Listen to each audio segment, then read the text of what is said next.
We are live. I always get really excited when I've done something right. Yeah. Well done, and we're actually on time today, which is a new thing. Except then my phone started playing the news that I'd just been watching. So just as I've achieved one thing, another thing catches me out. Yeah, we are. We What a beautiful day it is as well. Yeah, I've been out for a walk with Lola. It's just getting a bit more overcast here, but it was boiling earlier when we were on our walk. Roasting. How have you been? And what's been going on for you this week? What have you done this weekend? Anything good? I was on my I do a psychotherapy course, so I was on that, and it was a really heavy weekend because it was about depression and anxiety and suicide, actually. So a really heavy weekend.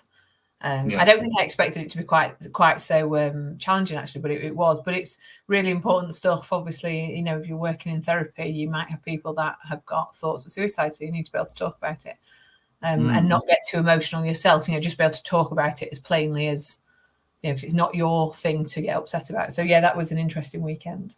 What about you? Yeah, really good. Very relaxing. Lots of exercise, lots of good food, lots of nature, and I'm kind of replenishing myself. So I feel a bit better than what I did last week.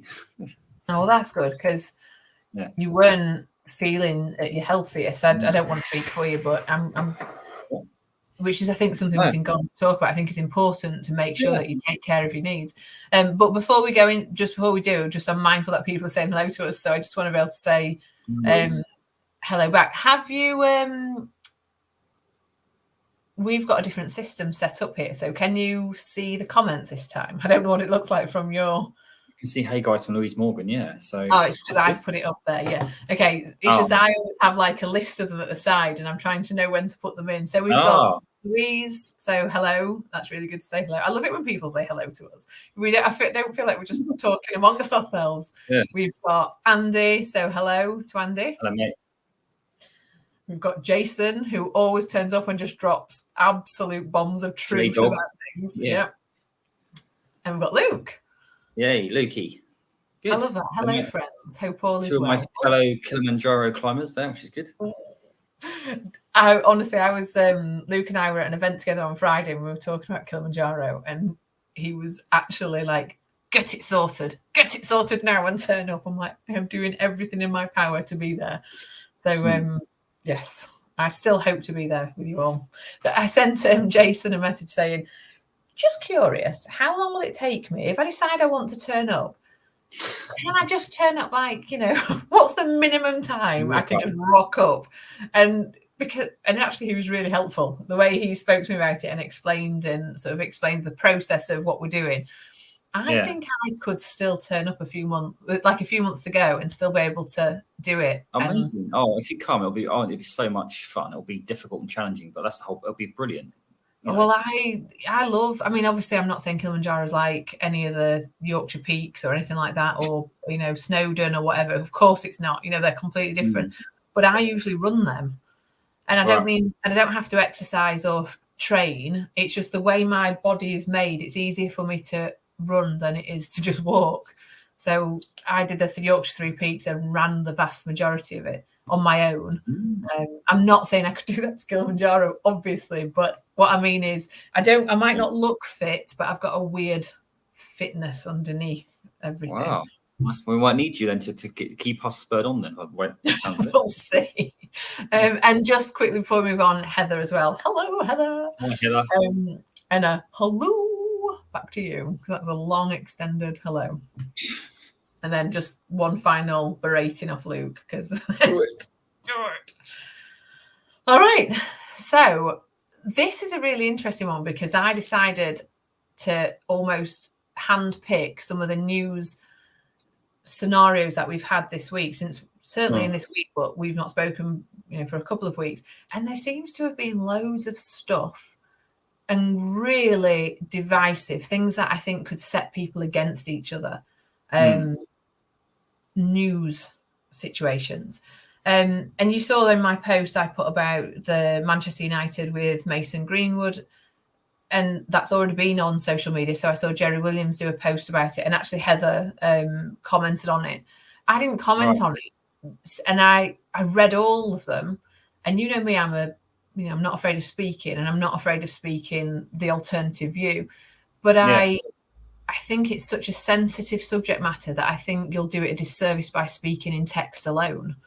Like just in format. I think it's far too conversational to go, this is my answer. And I think it's far too sensitive, and there will be misunderstandings.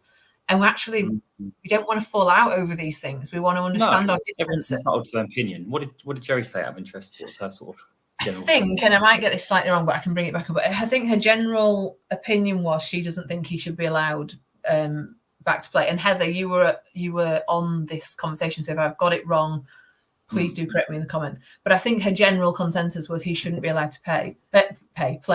And I wish I'd looked this up beforehand, but somebody might know the name of it. There was another footballer who wasn't by any stretch of the imagination as successful or on the same career trajectory as Mason had been. So didn't have that history.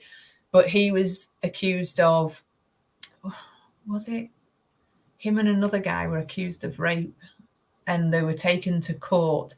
Is it Benjamin Mendy? There's a Man City guy who got No, not him. This guy's not as high, because he got found not guilty, didn't he? The guy you're talking about. Yeah. This was a guy who got found not guilty, but then he was taken to this is what I might get wrong. He was either found not guilty or it wasn't taken to court, but then he was sued in a civil court, and it's a much different bar. And if anybody knows anything about law, a criminal court compared to, it has to be, can't be any reasonable doubt. It has to be a majority. With a civil, and by the way, I'm not a lawyer, so I might get this wrong as well, but a civil court, it has to just be more likely than not. Completely different things. So the judge found that it was more likely than not. Like what happened with Johnny Depp. In the UK, it was a civil court, and it said that it was more likely than not that he'd been a wife beater. But then in the American courts, something else was found. And it's just what they'll allow into court. So this guy was ordered to pay £100,000 to the victim, even though he wasn't found in a criminal court. And he's never, everywhere he gets the contract, he gets kicked. And he's not it's not like Premier League type football. What's your view? Because I've got my views on this, not just this one subject, but that one topic, but the whole subject as well, which I'd like to talk about. So that's what I wanted to talk about. I didn't want to talk about like Mason Greenwood and Manchester United as those. I want to talk about the theoretical thing behind it rather than those particular people, because this could apply to anyone. So my opinion is, and this might not be a welcome or a pleasant opinion, that if we are going to trust the justice system, then we need to trust the justice system. If we think it's doing its job right, and I don't think it gets all things right, because I actually think there's innocent people in prison and there's guilty people on the street. I think it can get these things wrong, but we've got a system. We either have to overhaul it and say we don't agree with it, or we have to go with it. So when somebody's been accused of something, and then the Crown prosecution have said there is other information that we're not at liberty to disclose, and like in the case of Mason Greenwood, and the key witness in this case has sort of stepped down. Now, actually, the Crown prosecution can still prosecute. Yeah, they can still prosecute when you give a statement. It's there. But they said there was other information, and they've chosen not to prosecute. They said they wouldn't be confident they would get a conviction. Well, I mean, I think it's a restriction of trade, and it's on what grounds can you justify him not playing when he's had all the court systems gone through and that there is no evidence, or they haven't? Well, there are cases though. I mean, you know as well as I do. I'm not in any way, shape, or form biased with any gender. I defend women and men and everything else, but there are situations out there where a lot of men and women are falsely accused of stuff and end up in prison. There's a lot of stuff. So for me, Rachel Riley said on the Countdown Girl lady, she said she would never support Manchester United again if they brought him back. But the guy's innocent as far as the law goes. So how can you justify not allowing him to play? So Matt, and you know me, I like to play the devil's advocate, so I can argue it both ways. Often with any situation, I could argue it both ways. I should have been a lawyer. Well, the way I see it is, I should caveat this conversation with, I never saw the video that was put out there, and I only just heard the recording because of Jerry Williams. Somebody posted the recording on that posting. So I previously had intentionally avoided watching it or listening to it because, in my opinion, that harms the justice system. But sorry to interrupt you. The recording is that recording of him admitting he'd done it. Oh, you're not right. So yeah, sorry. I thought so. What happened was how this all came about with Mason Greenwood is his then partner, who, and you've also got to be very careful with talking about this because anybody under anybody making an accusation or has lifelong anonymity. Sorry, I'm just reading some of the comments there. So and I'll put them up in a second. And Jason, just whilst I'm about to respond, I don't know what but let me just put it up here. So Jason said, but what he said was correct. No, the recording of what he said. So I'm not quite sure. So let me answer. So the recording was, and I didn't see the video, only the recording, and only recently, of him, and it's really not very pleasant at all to listen to. Okay. And it says, I'm not even. It's basically why he got charged with attempted rape for what he's saying in the video, and roughly what is he saying? Something along the lines of move your effing legs down, and she's like, I don't want to have sex with you, and he's like, I don't give a fuck what you want, move your legs down. It's actually upsetting to even say it, really unpleasant. And they're not.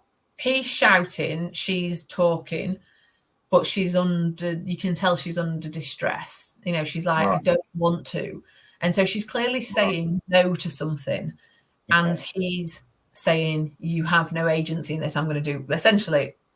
I don't care what you effing want. Move. But on that basis, then, if the jury have seen that, how can they? The jury haven't seen this. You've got to remember, this didn't go to court. So what happened is the police have seen it, and what the police then do is they then send it to the Crown prosecution, and the Crown prosecution look at the evidence and make a decision on whether to charge, and they backed out. Now the Crown prosecution, because then what happened is the partner withdrew her evidence. So the person who'd accused him shared the videos. The thing with this, right, is that unless we're actually there, we don't know. I mean, that is a video. What I will say as well is I've only, and this is what I wanted to caveat with, I have not seen the video. So Heather, for example, here is saying she saw it and she heard it. So I don't know what was in that video, and that's my limitation here. I don't. But I will just quickly stand by this, though. I don't think any of us should have seen it and any of us should have heard it, because one of the challenges that the Crown prosecution have is they have to find a jury that can be independent and make a decision based upon the things they see, not the whole social media leading up to it. And I think by us seeing that, and that is why I intentionally didn't, whilst ever this was an active case, didn't see it.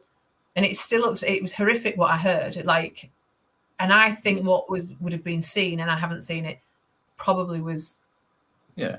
I mean, on that basis, it sounds like he's not innocent. But I think that the difficulty we've got with this is that there are people. I just want to show you what Chris has said, because you and Jason said. So Jason is saying it's utterly abhorrent, mate. As in what Mason Greenwood did. I'm assuming what Jason's saying is what was seen and heard, and the pictures of this woman with blood pouring down her face.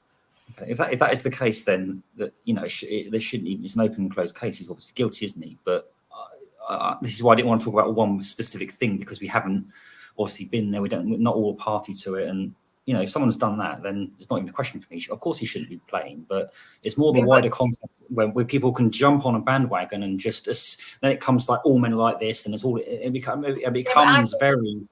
I want us to step back a bit there, because you're saying, well, he's obviously guilty. Then we can say he's obviously guilty. We can feel he's obviously guilty. Like Heather, just to put Heather's comment back up, saying, I heard he is not innocent, and I no longer trust the system. So I want to pick up on two bits there. So, and I want to separate out, I no longer trust the system. because actually, Heather, that's a really painful place to be. And I can tell you it's a painful place to be because through events in my own life, I no longer trust the system, and I haven't done for a number of years now. And when everybody thinks our justice system is perfect, or at least even as close to perfect, nothing's perfect, but up there, people live in this falsehood that they're safe in the world, and we're not, because the system cannot fix this. But we either back this system or we don't back this system. And for as many people, like we're saying he's guilty and he's walking the streets, being able to, do whatever he's doing, for as many people as we're saying that's a miscarriage of justice, I promise you, there are people in jail that shouldn't be in jail. 100%. And I'm not saying this. I'm not saying this is the case for this particular thing.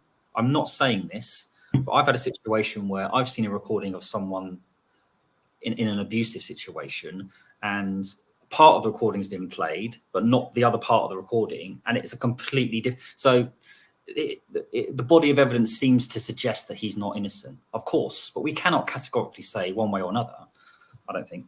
And my opinion is, and this is the unpopular opinion that I think people will be like, rah, stone her, is, like I say, you have to pick a system. You either back it or you don't. And if we don't, we need to do something about it. And maybe the CPS, Crown Prosecution, needs an overhaul. And I think it has done for a while anyway. Yeah.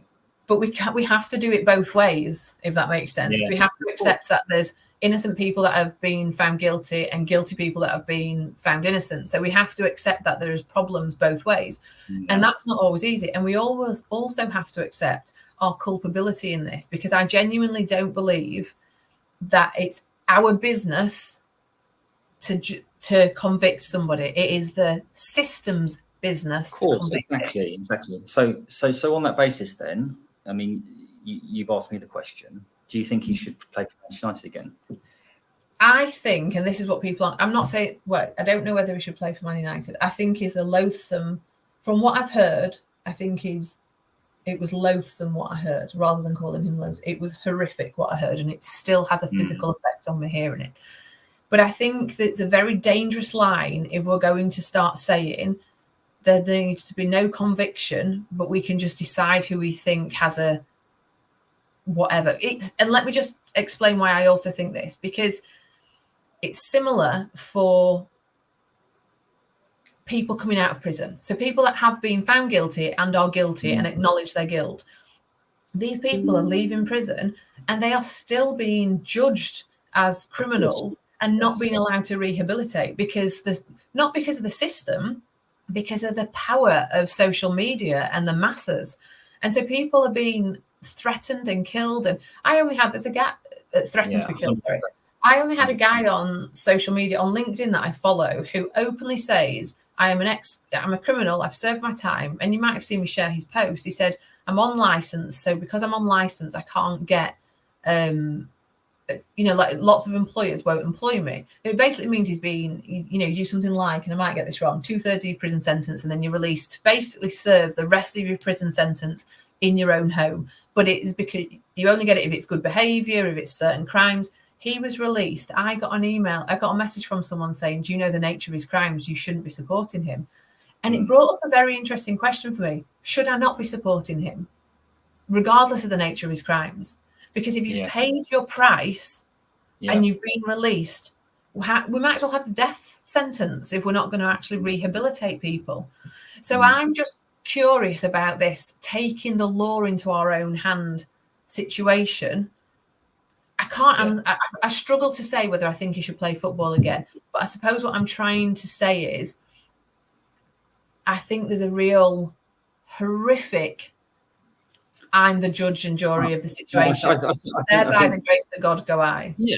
Without being too open and vulnerable, I hope you don't mind me saying we have both been, for want of a better term, victims, or on the wrong end of a situation where we've been accused of something. I think so. Let me say, I've been a victim of being falsely accused.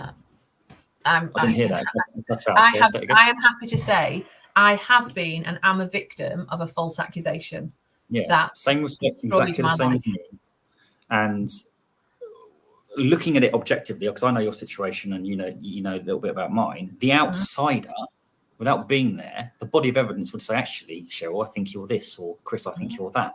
But it's as you're trying to say, it's a very dangerous game. We all jump on because we've got this bias or this perception of what it, and it's never as black and white as what people think. And as we both know, being on the wrong end of that, particularly when it's quite serious, it's a very difficult situation to be in, isn't it? Yeah.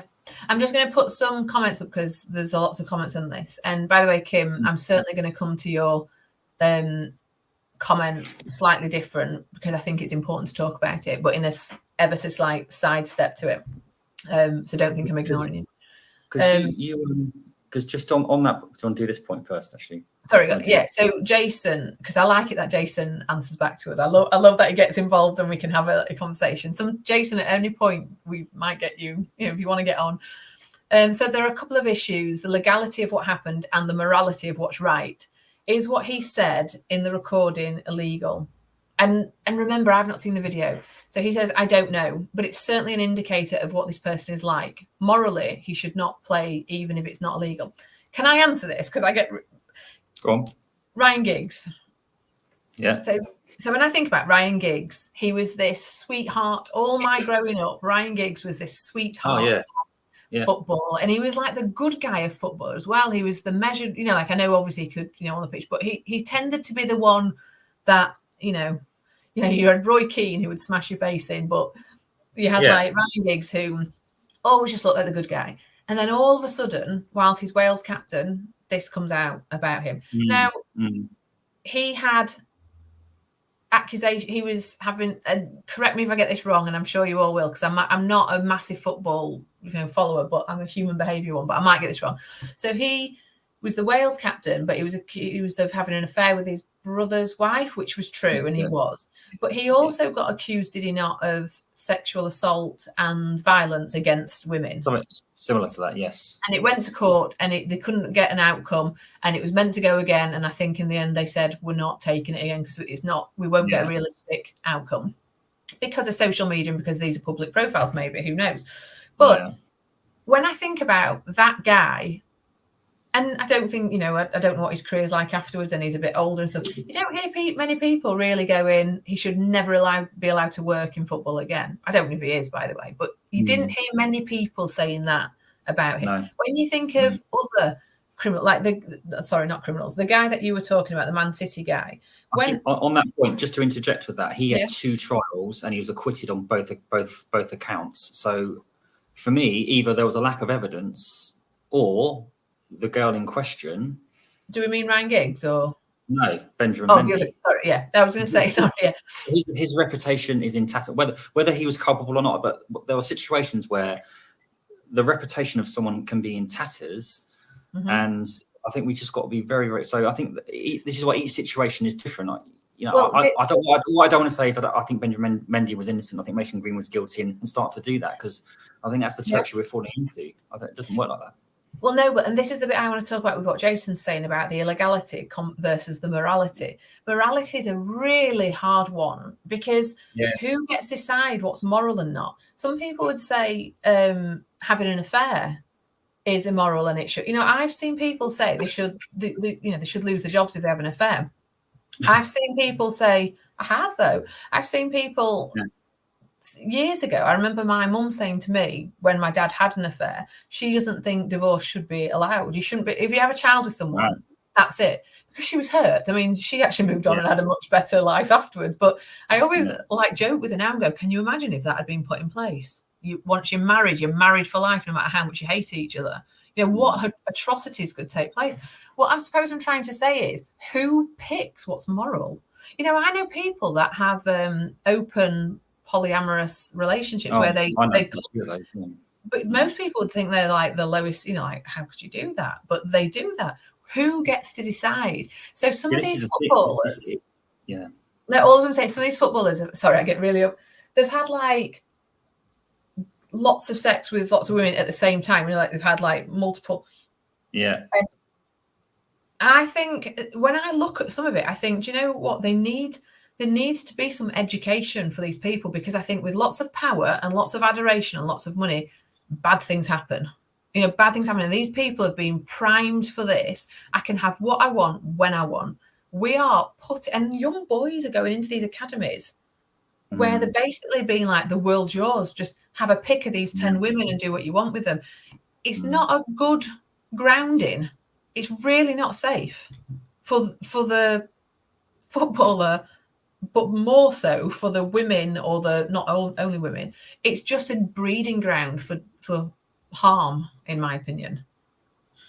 Yeah, I mean, you're right though. I think that open relationship thing to some people, that's okay. You know, both the husband and the wife are happy with it. They allow their partners to do that.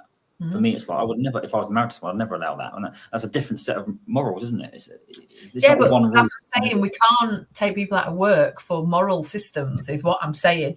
But equally, what Jason's saying here, and sorry that I'm just responding to Jason at the minute, but it's almost like we're in a conversation with him, so I just don't. That's why. And he's saying if it were as simple as he said and she said, then it's different.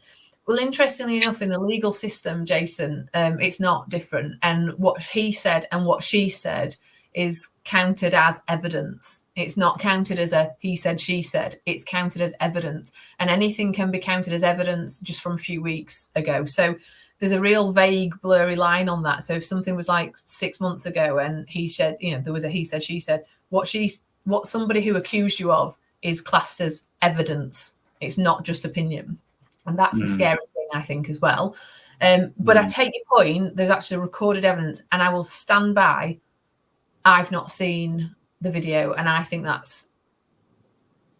Bear in mind, I'm someone who has heard the recording, not seen the video. He sounded like a bully. He sounded like a horrible human. He sounded like a nasty piece of work.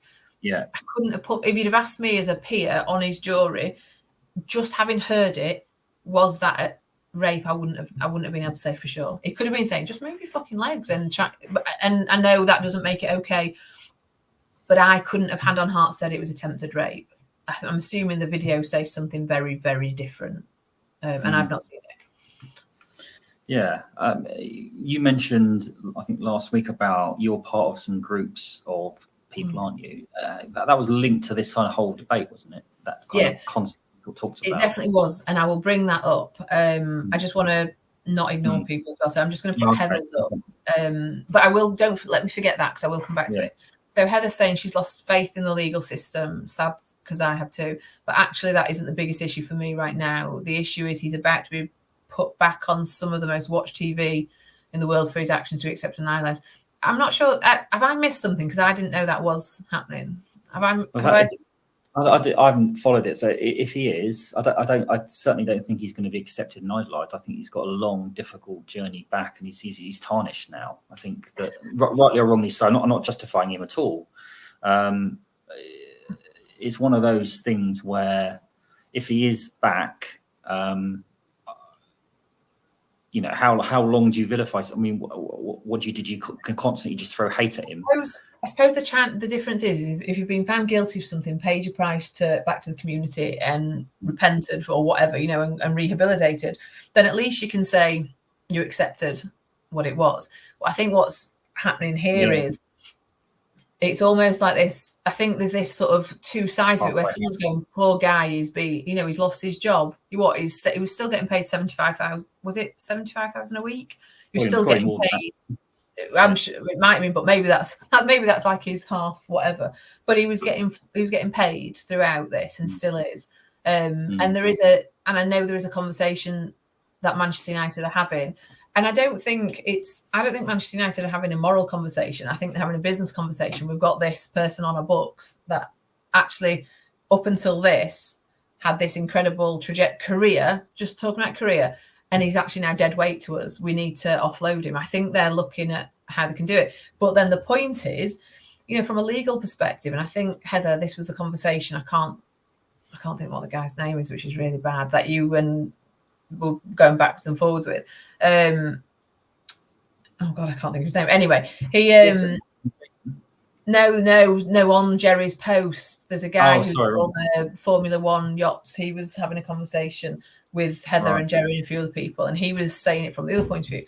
I think the challenge you've got is, I think what Man United should be doing is looking at their legal contract, to see how they can get out of this contract with him. That's what I see. So he hasn't been found guilty of a crime, but has he brought the club into disrepute? And if he has, is that enough to exit him?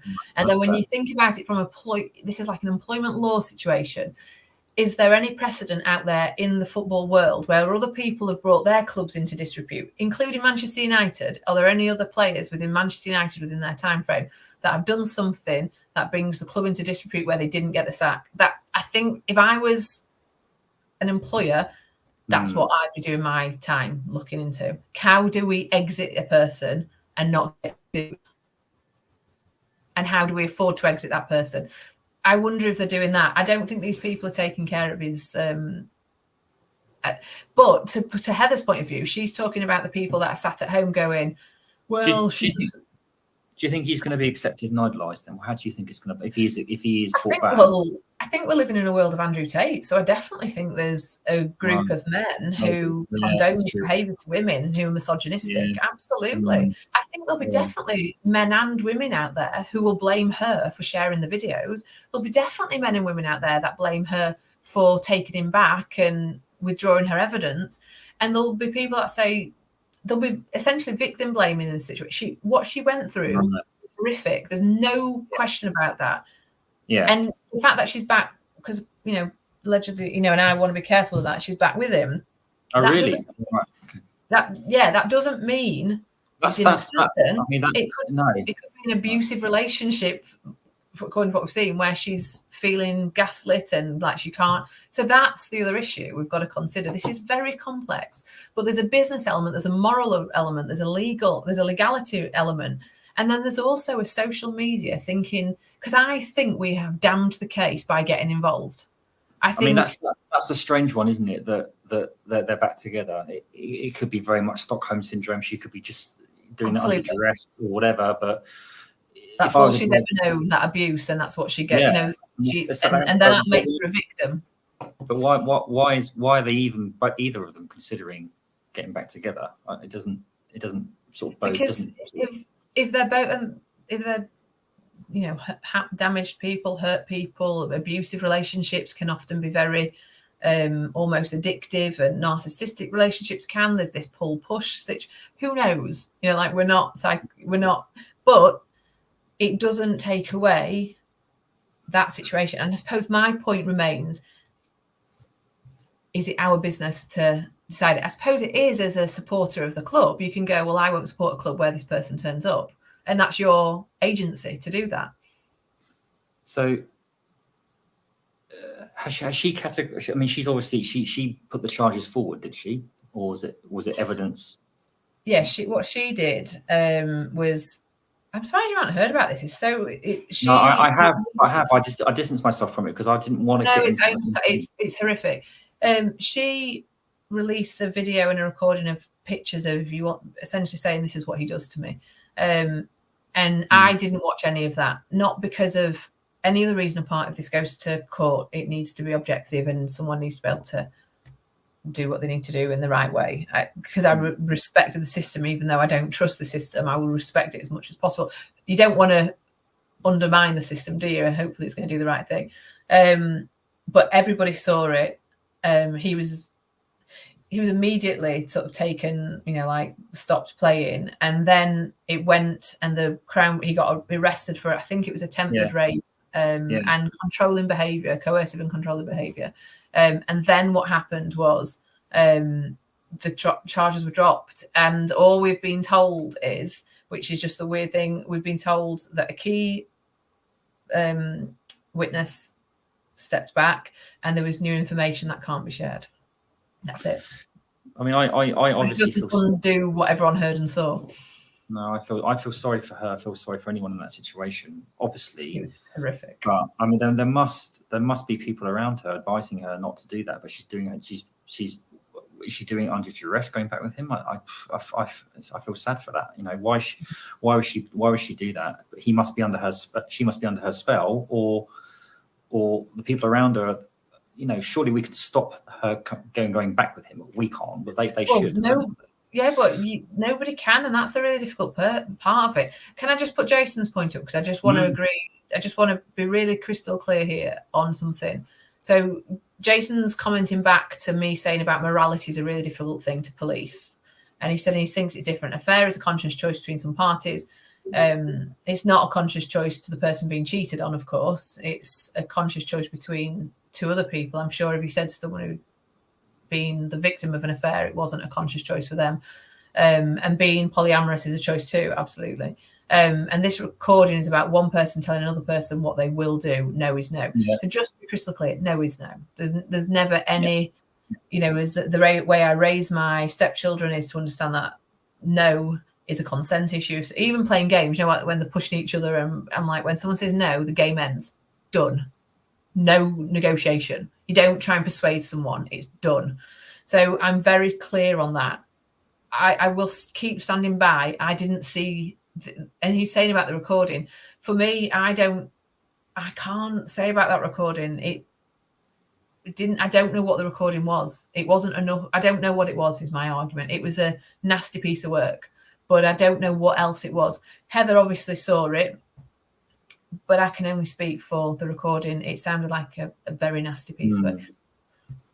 Can I do something really like wrong? Well, not wrong, but I just want to change subject altogether. Only because Kim, who is a great friend of mine and she's amazing, has put some comments up, and I just want to. I was almost sidestepping them just because we were having this conversation with Jason and Heather almost, but I don't want to disregard Kim. So just on this point, Kim says sexual assault events fall through the system far too often, and absolutely right. And the system, it's a very difficult. Like when you look at the crime rates that we've got from it and prosecution rates and charge rates, they're horrifically low, but they're also horrific. It's horrific. And you and I being on having false accusations made against us can actually see it the other way around as well. It's a very difficult thing to support and back. And I just have incredible sympathy for the situation. The system, I don't know how it could be better to serve the right thing being done, if that makes sense. But that's not my, I'm not that clever person who works that out.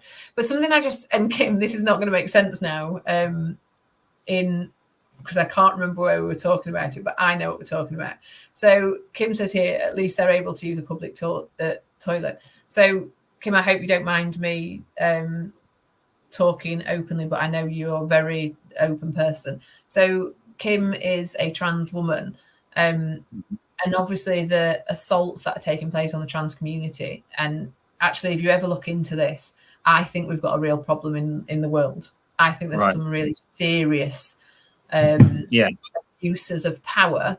And I actually think if we don't protect certainly the trans community, we're all at risk.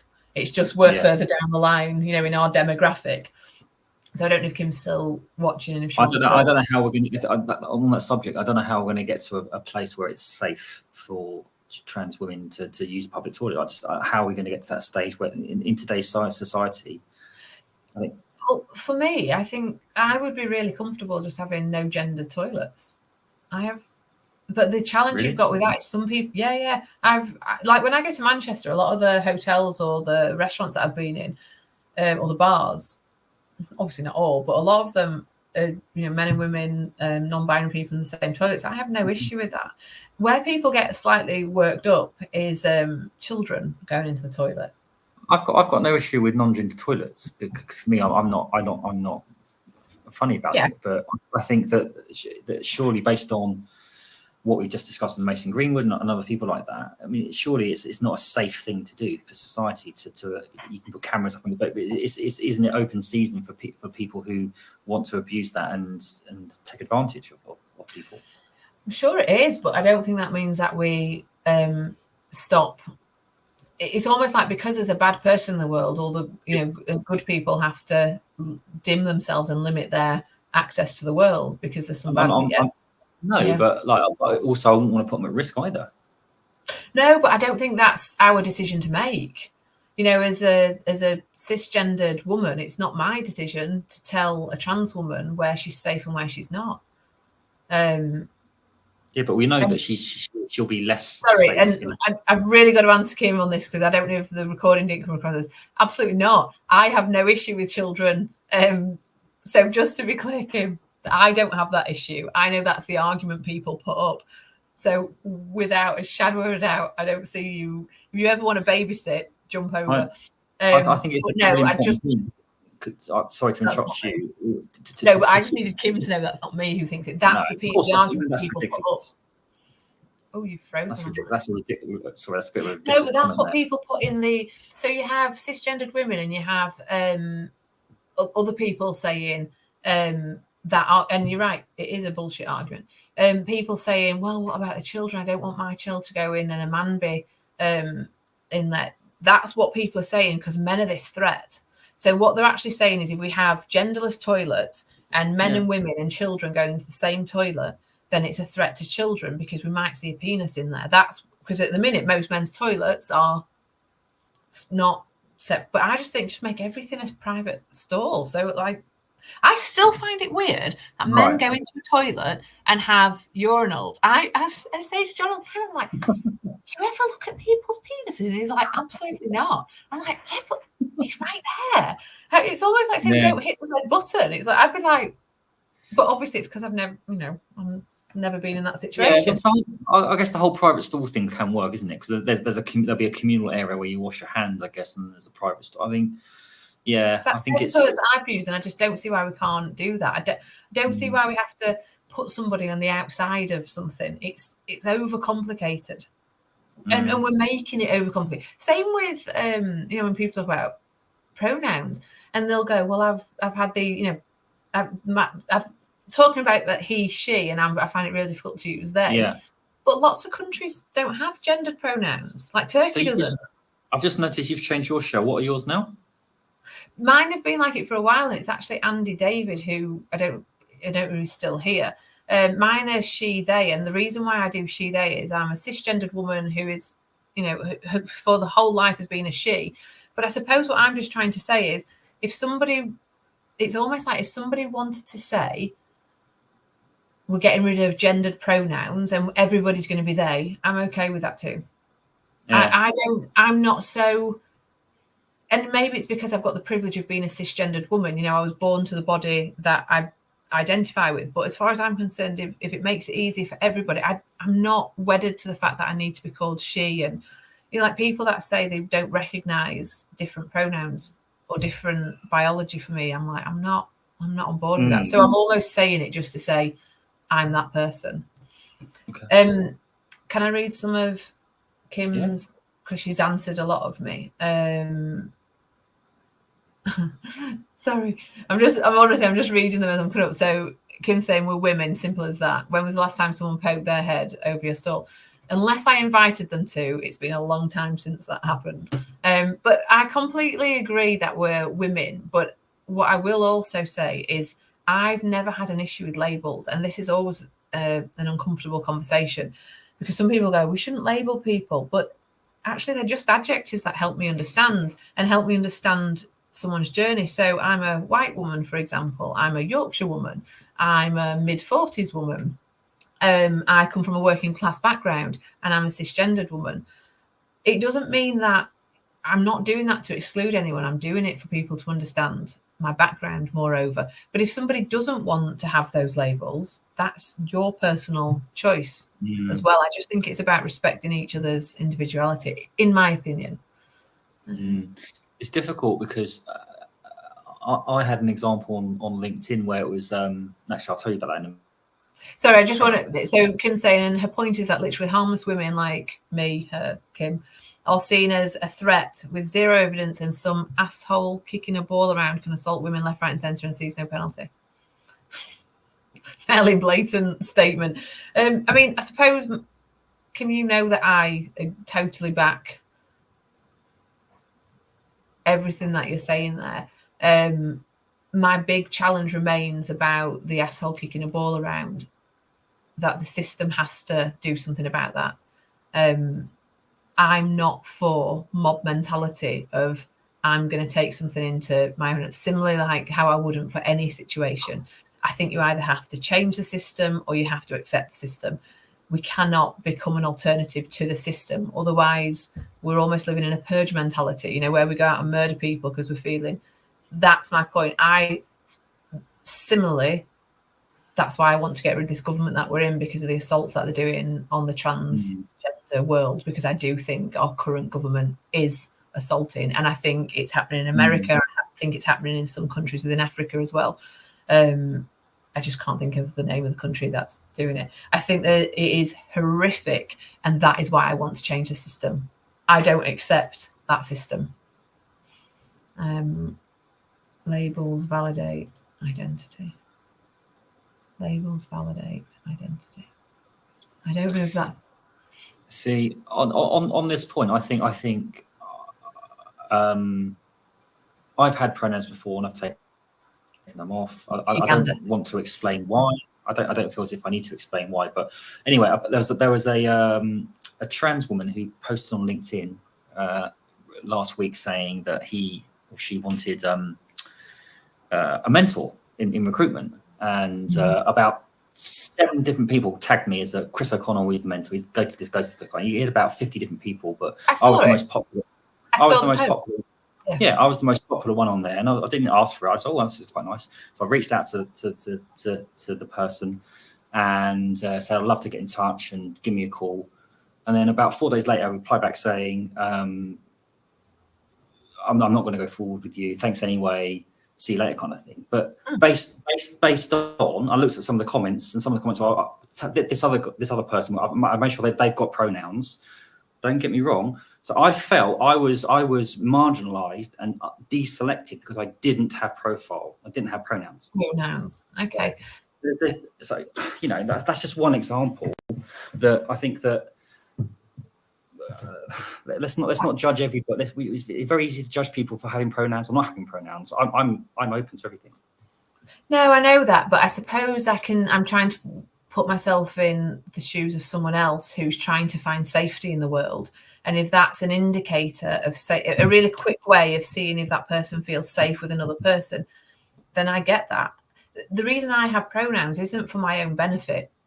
It isn't for me. It's so I can say to people, and don't get me wrong, I don't get things perfect, and I'm trying to learn along the way, and I've made mistakes, I'm sure I will do again. But I think there's a problem. But just because I'm going to challenge that. So you're saying I think that person, just because I didn't have pronouns, he or she believed that I wasn't as safe as someone who did have pronouns. Right. Well, this is a really sensitive issue though, because I think I can't remember this. I remember the post coming up, but we're interchanging on their pronouns. No, but I mean, even then, but what I suppose I'm trying to say is, even then, as we're talking about it, you're saying he or she. So what? I'm getting it wrong because I'm nervous to get it wrong. Sorry. And no, don't. I understand, but I suppose the point is that is what's unsafe for somebody, that you wouldn't get their pronouns correct. That now I feel I'm being judged, because it's not because now I'm feeling judged. I might have got their pronouns wrong, and I feel I suppose the challenge is we are judged, and we judge people as well, don't we? That's the whole. I mean, when you think about this whole conversation, we've been talking about judging people and whether it's okay to do it and not okay to do it. But as human beings, we are judging. We do judge. That is part of what we do, and we make mistakes. But I think if you've misgendered somebody, it's just right to say I'm sorry, I got that wrong, and that's then it. I didn't know I got it wrong. I didn't know what to. I feel like it's. Would they apologise to me if? I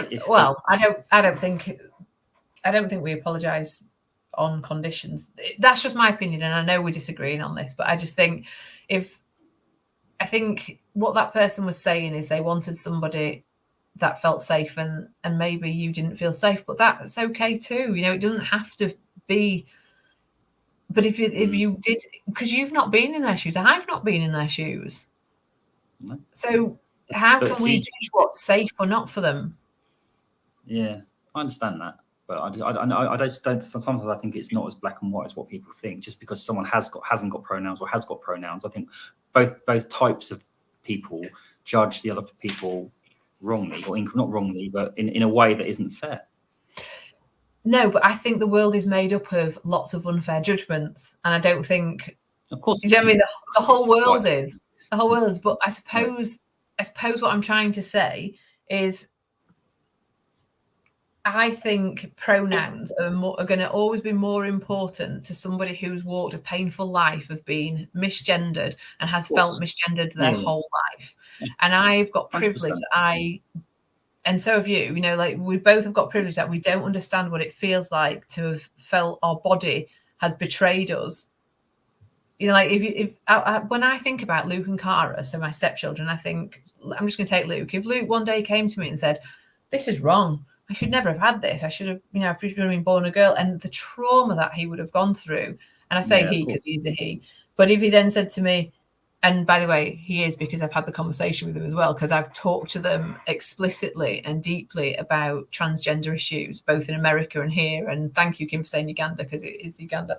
So they can understand it and can understand the challenges that are taking place and how lucky they are, but just pure luck that they don't have to go through that.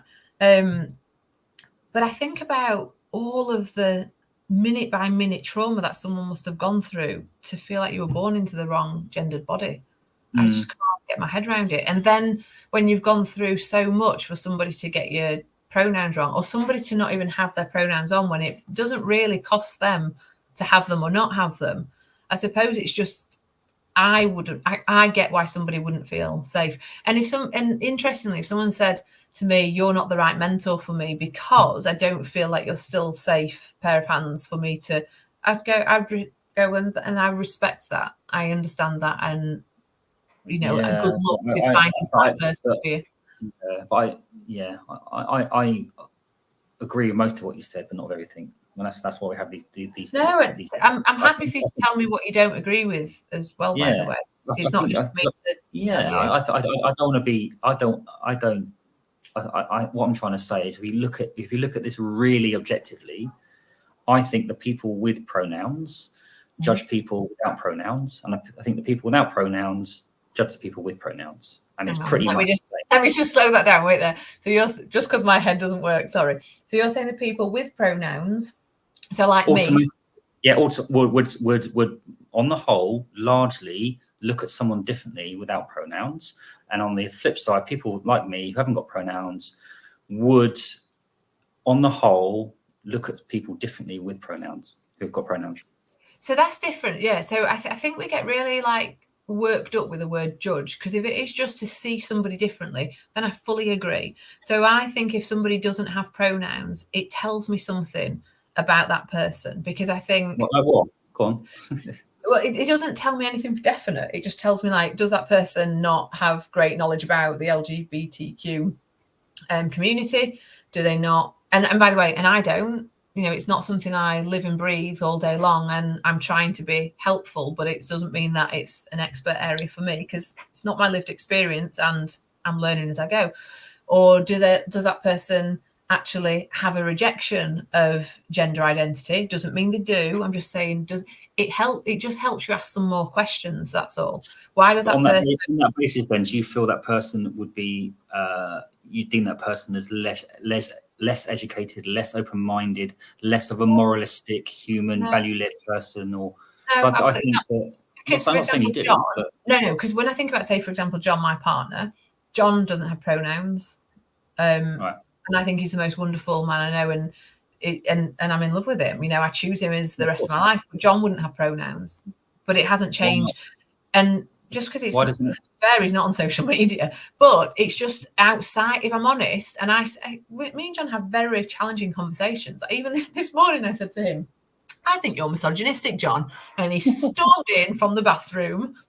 He was like, I'm misogynistic because I don't know the name of that female football commentator. I'm like, you should be supported. So they're the conversations him and I have, where I can say that, and he'll go, well, I think you're a dick. I'm like, bring it. So we have these, I'm making it sound funny, but we have very in-depth conversations about these things.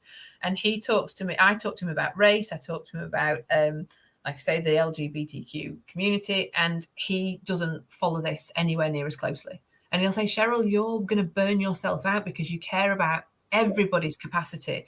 He says, You might be right. and he might be, he says, you bleed for everybody. You want to understand everything. He said, is it? And I'll go, well, I think you're, I said, if you're not anti-racist, you're racist for me. And he'll be like, is that true, Cheryl? Is it? So I'm this like very polarized, hurt by the world, like angry at the world for not caring more about people. And he's a more balanced in that sense. But then I think he can sometimes not care enough. But I can still love him. We can still have these disagreements, and I'm still madly in love with the man. I still choose him, but we have different ways of looking at things. And see, this is brilliant. This is beautiful. That's a great example of having kind of slightly different beliefs, or quite big different belief systems around this particular subject, but not making it so like an issue just because you're different or you believe differently means you're. And this is where the whole debates around these things we talked about. Have your opinion, but don't go so far down the road that because someone else's opinion is different, or because they have a different gender or different pronoun, makes them this, and this. It's like we're allowed to have a little bit of difference of opinion. Of course we are. And, you know, by the way, we've got 4 minutes left, and I can see the comments like banging, you know, loads of them coming through where can you see the comments as well? You can't, can you? No, sorry, not I need to get it set up properly. It's my fault. Sorry. No, I don't know if it actually lets you, because I've let it. There are some quite painful comments in here because obviously misgendering is painful, you know, for people that have that lived experience. But there's so many comments. But I don't want to not, you know, it's going to be painful for you to read, but I want you to know, you know, obviously that Kim found that painful and offensive with the misgendering. But I actually think there's an argument taking place between Jason and Kim. I can't. Okay. It's too much. I'm trying. Sorry, this is really probably bad to watching because I'm trying to read it all.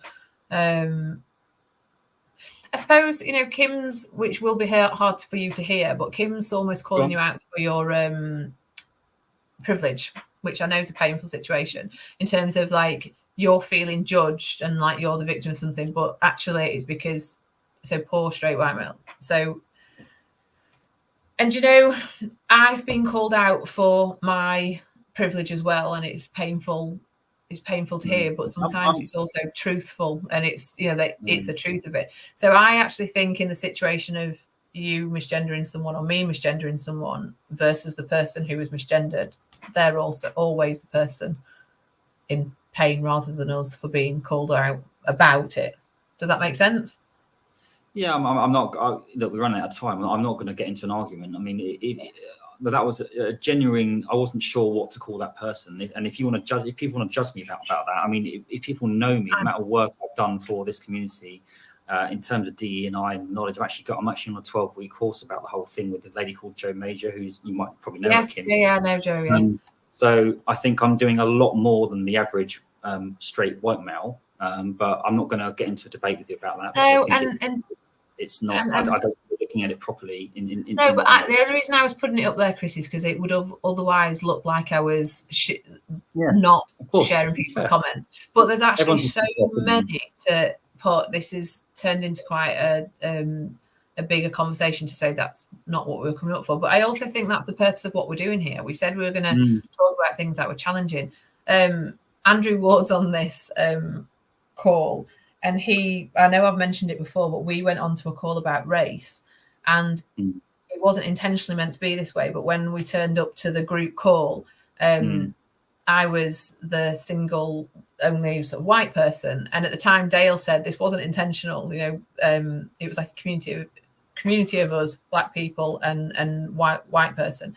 And I got really upset during some of it. It was really painful for me, and I got called out on my white woman fragility in a very gentle way, if I'm honest, very gentle way. It didn't mean it didn't absolutely cut my heart.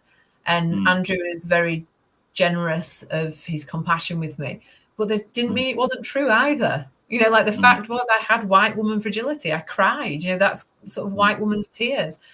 It was hard to hear, but I took it on board and I learned more about it. So I fully get, and I don't think, you know, of all the people out there doing what they're doing, I'm, you know, the worst human, but it just means I could be better as well. And I took it as I went and cried because I did. I like hung up and went and cried, and then thought, what can I do about it? And and I know you're doing lots of stuff as well. I do know you're doing lots of stuff. I suppose all we're saying here is there's always more to do. There's always more to do. Be an ally. There's always more. Yeah. And it's about being able to take on feedback, criticism, all that kind of stuff. That's fine. I actually don't mind people disagreeing with me or calling me out if it's in a way that's balanced. What I don't like is when it starts to get unnecessarily nasty or vindictive, and that's different. I don't think Kim is necessarily doing that, which is cool. And I don't know if you know Kim, but Kim's, in my opinion, one of the most illuminating people you can meet, sure. and one of the most balanced people. It would be brilliant if we got Kim onto something like this, because actually she puts the world to bed, in my opinion, like literally, but in such a, I don't mean in a horrible way. I mean, because she's not horrible, in such an intelligent and considerate and empowering way. I think it's probably just challenging. There's a lot of horrific things happening to the trans community. I think Kim's actually said it later on. It's like genocide. They are essentially governments around the world trying to wipe out trans people. Like if you look at what's happening in America, it terrifies me what's happening. We've gone over time. Is there any other comments quickly that we could? Loads, but I can't. I literally cannot put them all up. There's loads and loads and loads and loads. And sorry, and I just want to put this last one up because I think this also shows what Kim's like. So being a little boisterous tonight, Kim's over in Taiwan, but wanted to punch through the noise a little. I think essentially what we're saying here is sometimes you have to make yourself heard. And actually, if you ever, I would love you to meet Kim. She's an incredible woman, but sometimes you have to make yourself heard. And I get that. I genuinely get that. I get that with feminism. People don't like it, but anyway, I'm going to go back to all these comments because there's lots of them, and I'm sure you will do too, Chris. I'm just mindful that whenever I press end broadcast, it just cuts us off mid-sentence. So if you don't just mind, look, that's what.